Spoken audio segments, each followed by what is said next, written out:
बहुत स्वागत है दोस्तों आपका आज के इस मार्केट एनालिसिस के वीडियो में। चलिए दोस्तों देखते हैं क्या रहा आज का डेटा और कल किधर जा सकता है बाजार। तो मंथली एक्सपायरी आज कंप्लीट हो चुकी है, अब नई एक्सपायरी स्टार्ट हुई है। तो इनमें से ज़्यादातर पोजीशंस जो हैं वो एक्सपायर भी हो चुकी हैं। तो नेट पोजीशन पे चलेंगे, लेकिन एक बार देख लेते हैं किया क्या है। तो रिटेलर्स की आज ज़्यादातर बियरिश ट्रेड दिखाई दे रहा है, बियरिश नंबर्स उनके आ रहे हैं, DIs के बुलिश आ रहे हैं, FIs के मिक्स टू बियरिश हैं और प्रोज के मिक्स टू बुलिश हैं। लेकिन जैसा मैंने बोला कि नेट पोजीशन देखना बहुत क्रूशियल है कि ओवरऑल क्या पोजीशन अब कैरी फॉरवर्ड हुई है, क्योंकि जो पोजीशन आज एक्सपायर हो गई उसकी कोई वैल्यू नहीं, वो भी इन बाय सेल के ट्रेड में दिखी होगी, तो उसको हम इग्नोर करेंगे और नेट पोजीशन पे ज़्यादा फोकस करना है हमें। ये भी हमने नंबर देखे आज के बाय सेल के पार्टिसिपेंट वाइज, इस वाले ये जो राइट मोस्ट कॉलम में अभी देखे थे वो ही बाय सेल आपको दिखेगा यहाँ पे इंस्ट्रूमेंट वाइज, यानी index future, index call, index put, इनमें क्या बाय हुआ क्या सेल हुआ वो यहाँ पे इस कॉलम में दिखाई देगा। एक दिन पहले ओवरऑल क्या पोजीशन थी, यानी जो आज सुबह तक कैरी फॉरवर्ड हुई थी वो यहाँ आ रही है। इसके अंदर इस कॉलम को ऐड या लेस कर देंगे, यानी बाइंग को ऐड और सेलिंग को लेस कर देंगे। तो आज क्या पोजीशन कैरी फॉरवर्ड हुई है कल तक के लिए वो इस कॉलम में हमें दिखाई देने वाली है। तो चलिए स्टार्ट करेंगे इंडेक्स फ्यूचर से। Retail client, domestic institution, foreign institution, pros यानी प्रोप्राइटरी अकाउंट। तो ध्यान से देखेंगे 36,000 लॉट्स की बाइंग करी है इंडेक्स फ्यूचर में रिटेल क्लाइंट्स ने, उनके पहुंच गए हैं 1,33,000 लॉट इंडेक्स फ्यूचर में लॉन्ग हो गए, one of the highest numbers in recent past. 18,000 lot की बाइंग करी है DIs ने, वो भी सेल से अब प्लस में आ गए, लगभग 2,400 लॉट कॉन्ट्रैक्ट्स। कॉन्ट्रैक्ट और लॉट एक ही बात है, जो लोग नहीं समझते उनके लिए बता रहा हूँ। और ये सब नंबर ऑफ लॉट्स यानी नंबर ऑफ कॉन्ट्रैक्ट्स यहाँ पे दे रखे हैं। Nifty, bank Nifty, fin Nifty, mid cap Nifty सब इसमें मिक्सड है, उनका अलग से हमारे पास बाइफर्केशन नहीं होता है सारे सेल्स का। अगर बात करें तो इंडेक्स फ्यूचर का तो ज़रूर रिसेंटली देना शुरू कर दिया NSE ने। FIs का देखें तो FIs का आज भी सेल आया है 60,000 लॉट्स का, अपने आप में ये भी बड़ा सेल है एक दिन के हिसाब से। और 1,52,000 लॉट्स शॉर्ट में है वो, रिसेंट पास्ट का ये one of the highest number है शॉर्ट का। तो ये अपने आप में एक डरने वाली चीज़ है। 4,362 नंबर्स यहाँ पे आ चुके हैं, इनकी बाइंग हुई है 16,000 लॉट्स। प्रोज भी लॉन्ग में है। इंडेक्स कॉल का डेटा देखें तो 2,15,000 लॉट सेल किया है रिटेलर्स ने, उनके 2,18,000 लॉट्स अभी भी कॉल में लॉन्ग है। 1,96,000 लॉट FIs सेल करके गए हैं, उनके 1,32,000 लॉट लॉन्ग में रह गए हैं। 4,11,000 लॉट बाय करके गए हैं प्रोज, उनके अभी भी 3,50,000 लॉट शॉर्ट में है। ये बेसिकली बाइंग वही दिखती है, जैसे मैं पहले भी कई बार बता चुका हूँ, कि जो आपने ऑप्शन सेल कर रखी होती है, अगर आप उसको लास्ट में 5 पैसे पे बाय कर लो या नहीं भी बाय करो तो भी वो ऑटोमेटिकली बाय में दिखती है, क्योंकि वो कॉन्ट्रैक्ट क्लोज हो जाता है एट ज़ीरो कॉस्ट, क्योंकि जितनी भी OTM ऑप्शंस हैं वो ज़ीरो पे क्लोज हो गई। तो वो अगर क्लोज हो गई तो वो बाय में दिखाई देगी ऑटोमेटिकली, क्योंकि वो एक्सपायर हो चुकी है अब। और जितने प्रीमियम पे आपने बेची थी पूरा का पूरा इनको मिल गया, कंसिडरिंग कि मान लीजिए 100 रुपये पे कोई कॉल बेची थी, अब वो ज़ीरो रह गई, तो पूरे 100 रुपये का क्रेडिट अब उनको चला जाएगा। सो इंडेक्स पुट का डेटा देखते हैं। 51,000 लॉट पुट बाय करके गए हैं। और देखिए अभी भी हमारे बब्बर शेयर जो नेकेड पुट सेल करके रखते हैं, उन्होंने बड़ी क्वांटिटी रोल ओवर करी है, यानी इनमें से काफ़ी सारी पुट्स में उन्होंने बहुत हैवी लॉस खाया है और वो अभी तक कंटिन्यू कर लिया है इन्होंने। मैक्सिमम सिर्फ 51,000 लॉट पुट्स उन्होंने बाय करी है, बाकी की वो कैरी फॉरवर्ड कर गए हैं नेक्स्ट एक्सपायरी के लिए। अब देखिए यहाँ पे 35,000 लॉट पुट सेल करी है DIs ने, 58,000 लॉट पुट लॉन्ग अभी भी हैं वो, 1,27,000 लॉट सेल किया है FIs ने, और 5,07,000 लॉट पुट लॉन्ग अभी भी हैं FIs। प्रोज को देखें तो 1,11,000 लॉट उन्होंने बाय किए आज, अब वो ऑलमोस्ट नेग्लिजिबल नंबर पे आ गए हैं।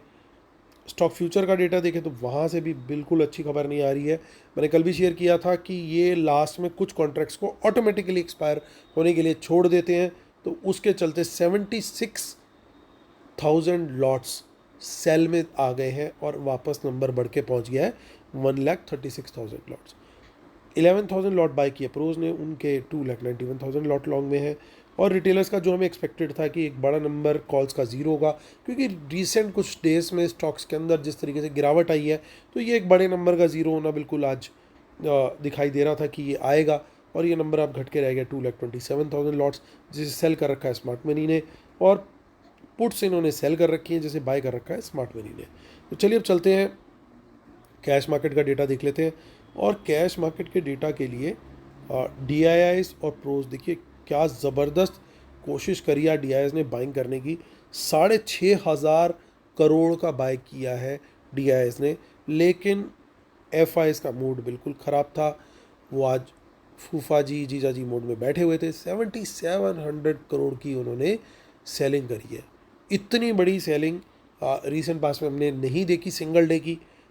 मेन कारण क्या था? कोई ऐसा कुछ नहीं था कि कोई बड़ी ख़राब खबर आ गई, उनकी शॉर्ट में पोजीशन बहुत थी, उसको कंट्रोल करना था कि वो ज़्यादा से ज़्यादा नीचे गिरे, इसलिए कैश में इन्होंने इतना माल बेचा कि कोई चांस ना हो बुल्स के पास बाज़ार को ऊपर उठाने का। तो जब भी इसका मतलब ये कि DIIs बेचारे जब कोशिश करते थे ऊपर ले जाने की बाज़ार को, ये पहले ही सेल करने के मूड से बैठे होते, और इन्होंने 12 बजे तक ही बाज़ार को इतना गिरा दिया पहले ही कि वो ज़्यादा उठने की फिर उसके बाद जान उसमें बची नहीं। हालांकि एक बाउंस आया, मैंने टेलीग्राम पे शेयर भी किया था कुछ 11 बज के समथिंग मिनट्स पे, कि जिसने भी लेवल्स के हिसाब से शॉर्ट किया है, जो फ्री टेलीग्राम चैनल है वहाँ पे पोस्ट किया था कि जिसने भी शॉर्ट किया है प्रॉफिट बुक करते रहें या ट्रेल करते रहें। उसके एग्जैक्ट 5 मिनट के बाद बैंक निफ्टी ने अपना लो बना लिया था। आई डोंट नो हमारे टेलीग्राम में कोई ऑपरेटर बैठा हुआ या नहीं बैठा हुआ, बट जब भी ऐसा कुछ मैसेज डालता हूँ उसके 2-4-5 मिनट के अंदर ये चीज़ आती है। उसका मेन रीज़न ये था कि मुझे वहाँ पे एक सपोर्ट दिखाई दे रही थी कि एक सपोर्ट आसपास इसके है, तो वहाँ पे शायद, क्योंकि देखिए मेन रीज़न ये था कि 42,000 वाली जो पुट राइटर थे वो भी थ्रेट में आ सकते थे, तो कहीं ना कहीं इसलिए उम्मीद थी कि अब बाज़ार यहाँ से बाउंस लेना चाहिए, और 42,000 के जो पुट राइटर्स थे उसमें हो सकता है, पॉसिबिलिटी है कि कुछ स्मार्ट मनी एंगेज्ड हो जिन्होंने वहाँ की दूर की पुट सेल कर रखी हो। ज़रूरी नहीं कि कल करी हो सकता है आज ही मॉर्निंग में करी हो। उन्होंने वहाँ पे एक फ्रेश पुट राइटिंग भी करी और वहाँ से बाज़ार को उन्होंने ऊपर खींचा। दैट वाज द रीज़न कि मुझे लगा कि यहाँ से कुछ गेम चेंज हो सकता है, और बैंक निफ्टी ने वहाँ से एग्जैक्टली बाउंस दिया। सो जिन लोगों ने टेलीग्राम चैनल फ्री वाला अभी तक नहीं ज्वाइन कर रखा है, प्लीज़ ज़रूर करें। उसका जो लिंक है इसी वीडियो के डिस्क्रिप्शन में दे रखा है। चलिए अब देखेंगे हम 2 नवंबर की एक्सपायरी, क्योंकि आज की एक्सपायरी हो गई ख़त्म, सारी पोजीशंस हो गई एग्जॉस्ट। तो जो नेट पोजीशन अब कैरी फॉरवर्ड हुई है वो या तो 2 नवंबर की होंगी मैक्सिमम, या आगे के वीक्स की या मंथली वाली ऑप्शन चेन है जो उसमें से होगी। तो देखिए 18,857, इतनी ख़राब क्लोजिंग हुई है। बुल्स ने बहुत कोशिश करी लास्ट में कि हम खींचे, बैंक निफ्टी में तो थोड़ी सी फिर भी खिंचावट आई, लेकिन निफ्टी के अंदर जो है बिल्कुल ही वीक स्ट्रक्चर बन गया था। अब कुछ कुछ यहाँ पे देखिए इन द मनी में कॉल्स दिखाई दे रही है। बाय कहाँ करना चाहिए? मेरे हिसाब से बड़ा क्लियर है, मैं 18,900 से पहले बाय करने के फेवर में नहीं रहूँगा। उसमें भी अब 19,000 एक बड़ी रेजिस्टेंस बन जाएगा हमारे लिए, क्योंकि बड़े यहाँ पे ओपन इंटरेस्ट क्रिएट हुए हैं, बड़ी कॉल राइटिंग हुई है, और हमने देखा कि कॉल राइटिंग इसमें इस समय जो मैक्सिमम करके गया वो प्रोज करके गए हैं। एट द सेम टाइम देखिए आपको इन द मनी में काफ़ी प्रॉफिट बुकिंग हुई है, लेकिन इन द मनी में आपको पुट्स भी दिखाई दे रही है यहाँ पे अब काफ़ी। तो 18,900 के नीचे कहीं पे भी मुझे कोई नेगेटिव प्राइस एक्शन मिलता है तो मैं वहाँ पे शॉर्ट के लिए रेडी रहूँगा। और अब जो टारगेट है वो खुल गए हैं सीधा 18,800 और 18,700 तक के लिए। देखिए कोई खास सपोर्ट नहीं है, और ये जो पुट्स भी बेची हुई हैं वो वीक हैंड्स यानी रिटेलर्स के द्वारा बेची गई हैं। सो जो लोग, कई लोग बोलते थे कि आजकल बाज़ार रिटेलर चला रहा है और ये सारी चीज़ें, आप देखिए स्मार्ट मनी के पास बहुत सारे टूल्स हैं। रिटेलर पहली बात यूनाइटेड नहीं है कि कोई आपस में मिल करके कुछ कर सके। इंस्टीट्यूशंस के पास अकेले ही इतनी बड़ी मनी होती है कि वो एक साथ 10 लाख शेयर किसी बड़े इंडेक्स स्टॉक के छोड़ देगा या कोई बास्केट सेल कर देगा तो ऑटोमेटिकली बाज़ार नीचे का डिप ले जाता है। तो वो चीज़ें नहीं है हमारे पास, और ये कहीं ना कहीं हो सकता है अगर इंटरकनेक्टेड होकर काम करते हो तो फिर और they can easily take advantage in the market. तो इस समय जो सबसे बड़ा लॉस खाया है वो उन्हीं पुट सेलर्स ने खाया है जिनको हम बब्बर शेयर बोलते हैं कि भाई नेकेड पुट सेलिंग मत करो मत करो मत करो। बट ये बाज़ार के गिरने का कारण ही सबसे बड़ा यही था कि उनकी नेकेड पुट सेलिंग ख़त्म होने को ही नहीं ready. So they have suffered major losses. उतना कमाया नहीं होता बुल रन में जितना ये एक वीक या 10 दिन के अंदर के उसके अंदर दे देते हैं। तो अभी भी वो ख़त्म नहीं हो रही है। तो बाज़ार में रियल बाउंस तभी आएगा जिस दिन हमें दिखेगा कि इस डेटा के अंदर रिकवरी आनी शुरू हो गई है। तो वो फिर वहाँ से एक हमारे को इंडिकेशन मिलेगा कि अब बाज़ार जो है पोजिशनली रिवर्सल की तरफ चल पड़ा है। आगे की ऑप्शन चेन देख लेते हैं। कुछ लोग इसको मिसअंडरस्टैंड कर लेते हैं कि कोई रिटेलर के अगेंस्ट या कुछ, ऐसा कुछ नहीं है। मेरे लिए तो सारे रिटेलर्स उतने ज़्यादा मेरे लिए जैसे कहते हैं डियर हैं, क्योंकि मेरे व्यूज़ पता नहीं इंस्टीट्यूशन देखते हैं कि नहीं देखते। मेरी कंसर्न ये रहती है कि जो एटलीस्ट रिटेलर्स देखते हैं, जो कमेंट करते हैं, जो अप्रिशिएट करते हैं, एटलीस्ट उन लोग का लॉस ना हो। अगर आप पुट बेचते भी हो, पहली बात थंब रूल बना लो, कभी भी नेकेड पुट राइटिंग नहीं करनी। सेकेंडली, ओवरनाइट पुट राइटिंग कर रहे हो तो तब और ज़्यादा ज़रूरी है कि नेकेड पुट राइटिंग बिल्कुल भी ना हो, क्योंकि आप 6 महीने लगातार मान लीजिए आपने कमा लिया, 6 महीने बाद एक ब्लैक स्वान इवेंट हो गया और गॉड फॉरबिड कोई भी ओवरनाइट बड़ी ख़राब न्यूज़ आ गई और 500 पॉइंट नीचे खुल गया सीधा निफ्टी, तो आपकी 6 महीने की कमाई हुई जो कैपिटल है वो सारी एक दिन में उड़ जाएगी। तो इंश्योरेंस बहुत ज़रूरी है। आगे की ऑप्शन चेन में ज़्यादा कुछ हमें दिखाई दे नहीं रहा है। और 30 नवंबर का देखिए, सब जगह हमारे को इन द मनी में बड़ी सारी पोजीशंस दिखाई दे रही हैं। ये अक्सर होता है। ये पोजीशंस क्यों दिखाई देती हैं हमें? क्योंकि जब भी नई एक्सपायरी ओपन होती है तो कुछ ना कुछ पोजिशनल ट्रेड्स यहाँ पे क्रिएट किए जाते हैं। अब देखिए, जैसे यहाँ पे 19,000 पे आपको दिखेगा कि यहाँ पे पुट राइटिंग भी दिख रही है और आप देखेंगे यहाँ पे कॉल राइटिंग भी दिखाई दे रही है। तो ये कई लोग शॉर्ट स्ट्रैडल्स, शॉर्ट स्ट्रैंगल्स बनाते हैं, तो ज़्यादा क्लियर पिक्चर हमें जो है कल ही दिखाई देगी। अब बैंक निफ्टी की ऑप्शन चेन पे हम चल लेते हैं अब सीधा। तो बैंक निफ्टी की भी आज एक्सपायरी हुई है, वहाँ पे भी अच्छे से पिटाई हुई है। 42,280 के लेवल पे मार्केट ने क्लोजिंग दी है। तो यहाँ पे हमारे लिए जो है 42,300 का लेवल, उसके ऊपर बाइंग का सिनेरियो बनता है। 42,500 पे बड़ी रेजिस्टेंस है। सिमिलरली जैसे 19,000 के ऊपर थी, वैसे यहाँ पे 42,500 के ऊपर है। ये बात और कहना चाहूँगा कि अगर 19,000 के ऊपर 15 मिनट सस्टेन करता है बाज़ार और 42,500 के ऊपर 15 मिनट सस्टेन करता है, ये दोनों चीज़ें इन पैरेलल होनी चाहिए, दोनों चीज़ें होनी चाहिए। ये दोनों चीज़ें होती हैं और हाई ब्रेक होता है उन 15 मिनट की कैंडल्स का, तो वहाँ पे हम क्वांटिटी बढ़ा करके लॉन्ग साइड का ट्रेड ले सकते हैं, क्योंकि फिर एक अच्छी शॉर्ट कवरिंग हमारे को देखने को मिल सकती है। क्योंकि DIS भी ज़्यादा टाइम चुप नहीं बैठेंगे। आज उन्होंने बड़ी बाइंग करी, बाज़ार को उन्होंने कोशिश करी कि वो बचाएं, हालांकि नहीं बहुत ज़्यादा बचा पाए, लेकिन इस समय जैसा मैं देख पा रहा हूँ और सुन पा रहा हूँ, अब इन लेवल्स के ऊपर बाइंग आनी शुरू हो जाएगी। जो लोग साइडलाइंस पे बैठे हुए थे, जिनको ये लग रहा था कि यार बाज़ार 20,000 पहुँच गया और हमारा पैसा डिप्लॉय नहीं हुआ, वो मनी का डिप्लॉयमेंट अब आपको होता हुआ दिखाई दे सकता है आने वाले कुछ दिनों में। तो DIS की बाइंग सर्टेनली बढ़ेगी।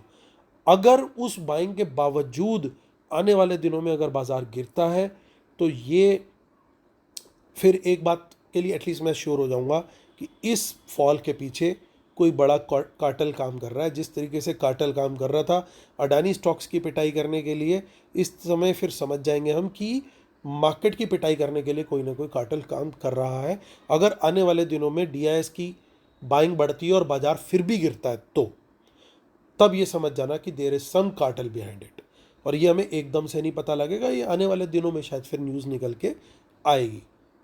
तो it is subject to confirmation. मैं ये नहीं कह रहा कि अभी है, it is subject to confirmation. और कन्फर्मेशन का है, मैंने आपको बता दिया कि DIS की बाइंग बढ़े उसके बावजूद बाजार गिरे, तो वो कन्फर्मेशन हम देखेंगे ज़रूर। अब देख लेते हैं हम फिन निफ्टी की एक्सपायरी। हम नेक्स्ट वीक की इसलिए नहीं देख रहे क्योंकि कुछ ज़्यादा उसके अंदर दिखाई देने वाला हमें है नहीं। और 18,922 पे फिन निफ्टी क्लोज हुआ है, तो यहाँ पे भी एक वीक क्लोजिंग है, तो 18,900 के ऊपर ही हम तेज़ी देखेंगे और 19,000 के ऊपर हम क्वांटिटी बढ़ा के बाय करेंगे। सेम 15 मिनट की कैंडल का रूल अप्लाई करेंगे। तो ये अगर तीनों इंडाइसेस में एक साथ इस तरह का सेटअप बनता है तो बढ़िया शॉर्ट कवरिंग देखने को मिल जाएगी। मतलब it will be like a triple confirmation. Stop loss certainly फिर इन्हीं लेवल्स का हम लोग रख सकते हैं कि 19,000 के नीचे एटलीस्ट एक 5 मिनट की जो कैंडल बने, अगर बियरिश बनती है तो वो उसका जो लो बनता है वो हमारा स्टॉप लॉस हो जाएगा। और देख लेते हैं यहाँ पे बिल्कुल 18,900 के नीचे ही मंदी और 18,900 के ऊपर तेज़ी के लेवल हमारे क्लियरली दिखाई दे रहे हैं। आगे देख लेते हैं मिड कैप निफ्टी को। और मिड कैप निफ्टी की 30 अक्टूबर की एक्सपायरी है, 8644 पे मार्केट क्लोज हुआ है। आज एक चीज़ अच्छी देखने को ये मिली कि कैश के पोर्टफोलियो में जो स्टॉक्स में था मॉर्निंग में मेरा खुद का कैश का पोर्टफोलियो भी जो था वो रेड में था, बट शाम होते होते वो ग्रीन में आ गया। मतलब मॉर्निंग में उतना रेड नहीं गया था जितना ग्रीन क्लोज हुआ है। सो एक ये साइन, इसका मतलब ये तो दिख रहा है कि स्टॉक्स के अंदर बाउंस बैक आ रहा है। इंडिविजुअल काउंटर्स अच्छे स्टॉक्स जो है वहाँ पे बाइंग दिखाई दे रही है। So may be it's a good time to start deploying cash in tranches की, थोड़ी किश्तों में थोड़ा थोड़ा करके ऑन फॉल्स क्वालिटी स्टॉक्स के अंदर बाय किया जा सकता है। और देख लीजिए यहाँ पे मिड कैप निफ्टी के अंदर तो कुछ इन द मनी कॉल्स भी दिखाई दे रही हैं। तो एक बढ़िया यहाँ पे सिनेरियो बनता निकल रहा है। 8650 के ऊपर बाय करेंगे और डबल बाय 8700 के ऊपर 15 मिनट की कैंडल के हाई ब्रेक पे, ये इसका लेवल हो गया। शॉर्ट यहाँ पे 8650 के नीचे और क्वांटिटी बढ़ा के शॉर्ट 8600 के नीचे। 5 मिनट की कैंडल भी सस्टेन होगी तो उसके लो ब्रेक पे यहाँ पे क्वांटिटी बढ़ा के शॉर्ट करेंगे। तो ये हमारे सारे लेवल्स हो गए। अब हम चलते हैं, कहाँ चलते हैं हम अपने कंक्लूजन से पहले डिस्क्लेमर, रूल्स और टेलीग्राम चैनल। दोस्तों इसी वीडियो के डिस्क्रिप्शन में डिटेल दे रखी है, वेबिनार एटसेट्रा की डिटेल भी वीडियो के डिस्क्रिप्शन में दे रखी है, उसको आप क्लिक करें और अभी ज्वाइन करें। तो चलिए अब चलते हैं, हम करते हैं वीडियो को कंक्लूड। तो देखिए डेटा के अंदर अभी भी आज देखिए फ्रेश शॉर्ट्स, लॉन्ग तो क्लोज हुए हुए, फ्रेश शॉर्ट्स भी लगभग उतनी क्वांटिटी में है। टोटल 60,000 लॉट्स की selling, one of the highest in single day. Generally मतलब इतना नहीं आता है एक दिन के अंदर, बड़ा नंबर है बहुत, और टोटल भी बहुत बड़ा पहुंच गया। यानी अभी भी कहीं ना कहीं बहुत भालू भैया जो हैं गुस्से में दिखाई दे रहे हैं।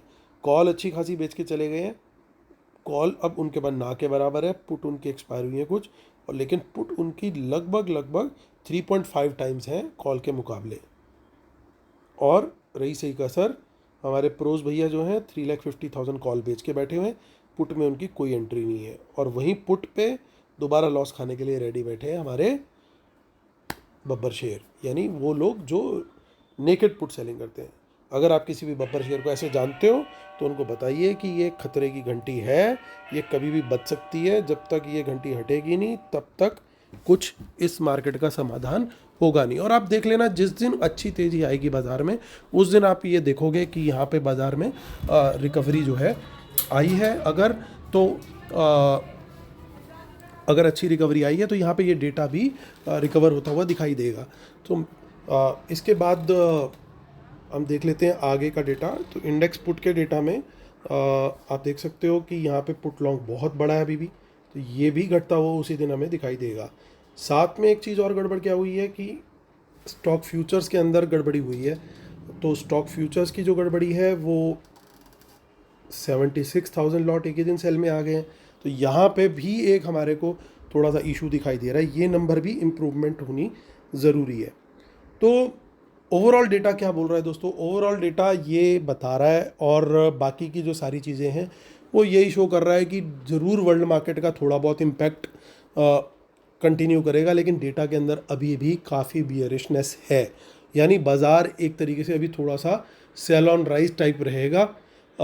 हो सकता है एक बार 19,100 तक की एक रैली आ जाए, लेकिन उसके बाद दोबारा एक रिजेक्शन का चांस वहाँ से बनता हुआ मुझे दिखाई दे रहा है। ये क्योंकि बहुत इजी मनी हो गया है इस समय कि शॉर्ट करो, सुबह उठो, नहाओ दो, पुट बाय करो, प्रॉफिट बुक करो और निकल जाओ। तो और बुल्स के लिए हो गया, नहाओ दो, मार खाओ और फिर दोबारा आके सो जाओ। तो वो वाली सिचुएशन डेली नहीं चलती है। 2-3 दिन थोड़ा सा ज़्यादा हो गया है, तो एक बाउंस ज़रूर आना चाहिए अच्छा, लेकिन वो सेल ऑन राइज टाइप ही होगा। तो ऐसे में ट्रेडर्स के लिए सबसे अच्छी एडवाइस क्या है कि कैश मार्केट में डिप्लॉय करते रहें धीरे धीरे। अपने पोर्टफोलियो को बिल्ड करने का टाइम है, लेकिन अभी जो बहुत हाईली बुलिश हमारे को होना है ना, उसके लिए 19,250 के ऊपर डेली क्लोज जब तक नहीं आएगा तब तक बाज़ार के अंदर वीकनेस बनी रहेगी। तब तक छोटे क्वांटिटी के अंदर जो भी ट्रेड्स हमें लेने हैं, क्योंकि ये बहुत वॉलेटाइल मार्केट है। F&O में इजीली लूज़ करने का टाइम चल रहा है। लगेगा कि बहुत इजीली पैसा बन सकता है, लेकिन डेटा अभी वो सजेस्ट नहीं कर रहा। डेटा में कंफर्मेशन आने का वेट करेंगे, डेटा में कंफर्मेशन आएगी तो फिर तेज़ी का ट्रेड देखेंगे। तो वो चीज़ बहुत ज़्यादा ज़रूरी है। तो चलिए दोस्तों, इसी के साथ करता हूँ वीडियो ख़त्म। उम्मीद करता हूँ आप लोग को वीडियो पसंद आया होगा। प्लीज़ लाइक शेयर सब्सक्राइब का बटन जरूर दबाइएगा। कल फिर आपसे मुलाकात होती है, तब तक के लिए टेक केयर, बाय बाय।